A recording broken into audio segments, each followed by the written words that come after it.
Computers didn't just appear as the sleek smartphones or powerful servers we use today. They evolved through 5 distinct generations, each marked by a massive technological breakthrough that changed the world. Let's trace the journey from vacuum tubes to artificial intelligence. The first generation, 1940 to 1956, relied on vacuum tubes for circuitry and magnetic drums for memory. These machines were massive, often taking up entire rooms, and they were incredibly expensive to run. They generated a ton of heat and were programmed in machine language, the most basic level of computer code. If you've heard of the ENIAC, that was the titan of this era. The second generation, 1956 to 1963, saw the invention of the transistor. This was a game changer.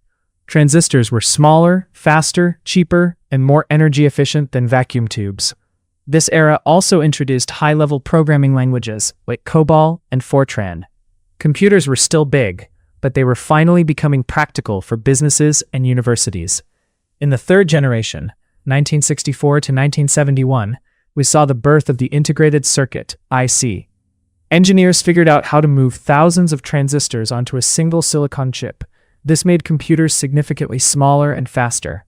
Most importantly, this is the era where we stopped using punch cards and started using keyboards and monitors to interact with an operating system. The fourth generation, 1971 to present, is defined by the microprocessor.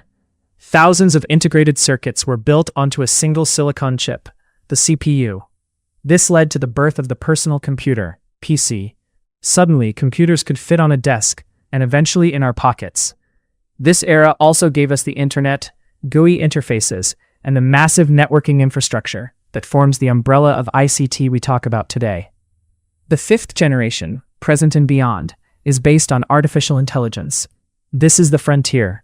We're talking about parallel processing, voice recognition, and machines that can learn and make decisions.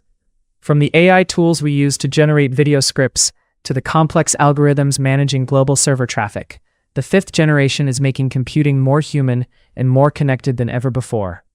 From a room full of glass tubes to a chip the size of a fingernail, computing has come a long way. Understanding these generations helps us appreciate the massive power we hold in our hands today.